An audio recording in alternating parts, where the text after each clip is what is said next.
Okay, we'll take this caller now. Caller, welcome to Tanakh Talk. Please state your name and your question for our beloved Rabbi. Me? Yes, please, go right ahead. I really got on? Okay. You're good. My name is Elizabeth Bachkov, and I'm calling from Brooklyn, New York. And I've never called into a show at all. Okay. What's my question for the Rabbi? Yes.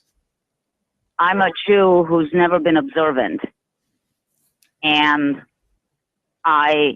people have been trying to convert me my whole life. And by accident, I found Rabbi Singer, who's the first rabbi that I could listen to. Does the rabbi really believe that Christianity and Islam are idolatry? Rabbi, can you hear a question okay? Yes, I sure can. Very good. Okay, thank you for your question. Okay, Elizabeth, just if you want to just listen in for your question, we can disconnect now if you'd like to, or you can choose to stay online with Rabbi. It's up to you.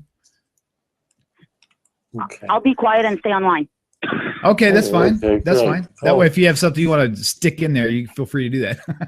The question is what is the status of Christianity and Islam in the eyes of God in the Jewish faith? They're very, very different. The question was specifically idolatry, so I'm going to answer that question in that narrow sense. Christianity is complete idolatry. Now, when I say Christianity, to be clear, there are some Christian denominations, and there are probably over 1,000 Christian denominations. Christianity is by far the most variegated religion in the world.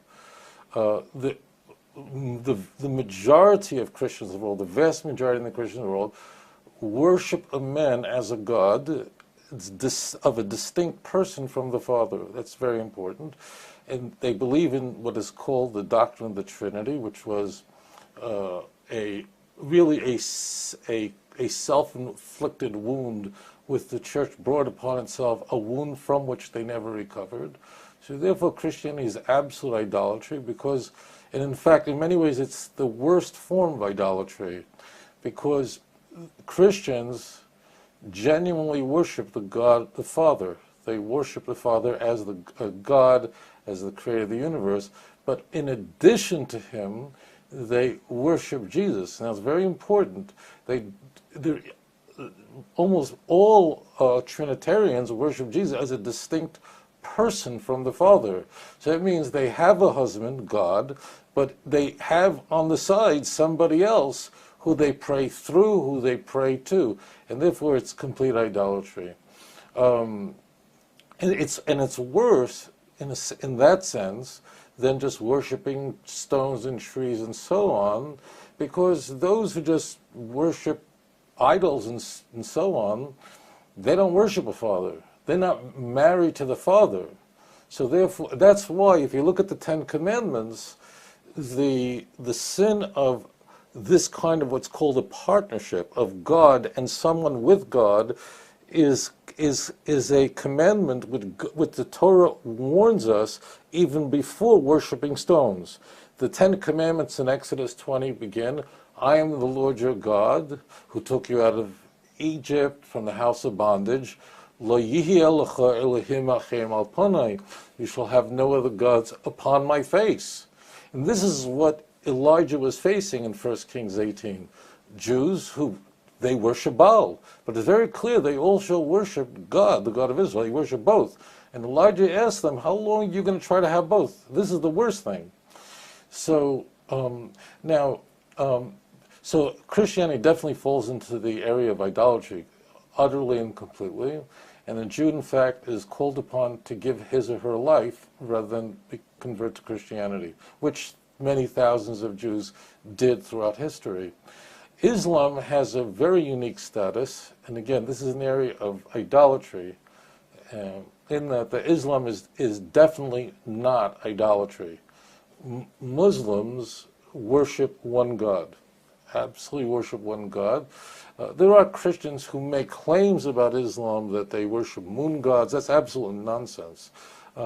Muslims worship one God. They're very clear about that in Surah 2, 163. It's very clearly outlined in the Quran that there is no else, just one God, and therefore Islam has a unique status in that they are not idol worshippers at all. They worship one God.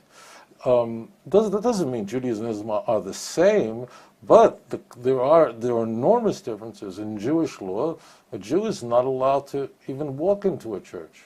A Jew, let's say, who's visiting Italy and wants to just walk into a church just to maybe admire its architecture or to see its flying buttresses, it's absolutely forbidden to even compliment it. You're not allowed to even talk about it. Lo yishama al picha, the Torah says. A Jew can't enter a Trinitarian church. A Jew can ask a mosque, would you mind if, when you're not using the mosque, if we can use it to pray our morning prayers? Can we borrow your mosque? Can we pray? And we're absolutely permitted to, because it's not a place of idolatry. They worship one God. Again, and while Muslims believe that Jesus is a Messiah and a prophet, they don't, and he was born of a virgin, they don't believe, in fact, they consider it completely outrageous and odious to worship any prophet as God, and just believing that Jesus' mother never went to bed with anyone isn't the particular sin. If you want to believe that somebody's mother never went to bed with anyone, that's not idolatry.